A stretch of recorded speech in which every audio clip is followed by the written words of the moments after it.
you'd tell me Justin Bieber had broken up with his girlfriend. Well, I figured you would just know. I would know these things. Yeah. This is important breaking news. I know. Hey, Glenn, it's Matt Mead calling. I get to tell everybody I went down. I always broadcast one day at the Capitol. And the reason my voice sounds raspy is because while I was down there, I got sick. So I get to say, honestly, government made me sick. And I'm doing much better, but the voice is scratchy here, so bear with me. And I said, where did you guys move Cindy Hill to? And they said, well, over into the Wyoming Museum. You put Cindy Hill in the museum?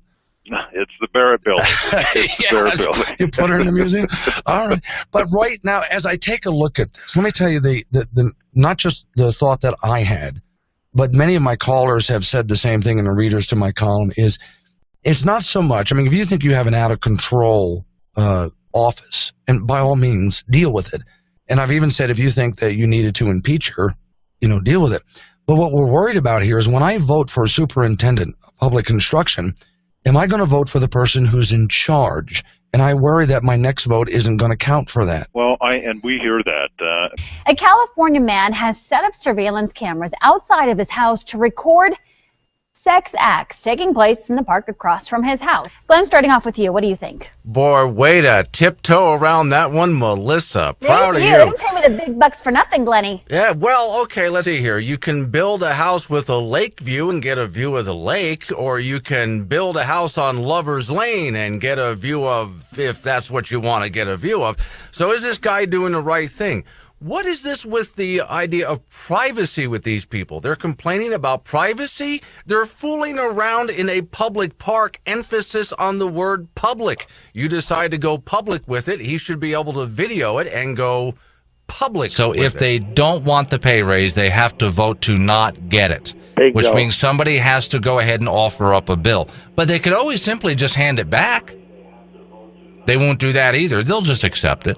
Hey, we're capitalists, dude. Oh, yeah, right. Yeah, but that's not capitalism, though. But anyhow, well, yeah, making a buck is that's not, no, sir. That's not what no, sir. That's not what capitalism is. If that's what you think capitalism is, you don't know capitalism. Oh, okay. Capitalism is when I produce something of value and you want it and we agree to a price and you voluntarily hand me the money and I voluntarily hand you the product. That's capitalism. Anything else is not capitalism. I don't know why you would want to bring this guy's sexuality into this. I just think it's wrong. Uh-oh. But okay. What are we talking about? Cleaning fairy. The cleaning fairy. Why would you do that to the poor guy? I don't think he's ever heard pretty anybody. apparent. Okay, well, this is what he does, the cleaning fairy. He's just going around shoveling people's driveways. Wow, nice. I would think that'd be very nice. I mean, if I stepped out, let's say I'm a really old man, right? And I just can't get out. And I one day open up my curtains and my driveway is just shoveled. Yep. Wow. I wonder who did this. And I certainly wouldn't call the guy a fairy. No, I definitely wouldn't. No, I'll see what that's all about. Would you ever vote to raise the debt ceiling?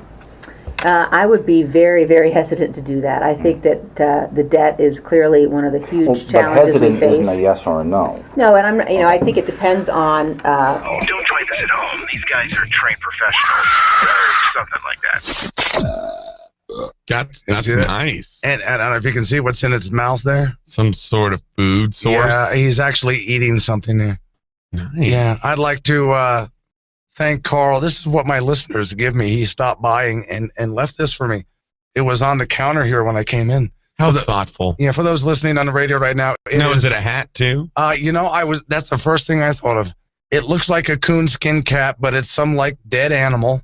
God knows. Is it a fox or a badger? No, well, he called and told me, but knowing Carl, he killed it himself.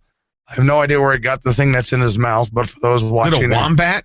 No. But it's some dead animal that Carl killed, and he shoved another dead animal in his mouth and then left it for me as a present. So this is what my listeners do for me, Ted. Awesome. That's great. I get T-shirts. Yeah. This is what your listeners? Yeah, it's great. See, that was going to be my first question was, do your listeners stop by and give you stuff? Yeah, they do. They do. Okay. Things that I can wear. Sure. Okay. And so that leads to the second question. What the hell is wrong with my listeners, Ted? We don't have enough time. We don't have enough time for this kind of stuff over here.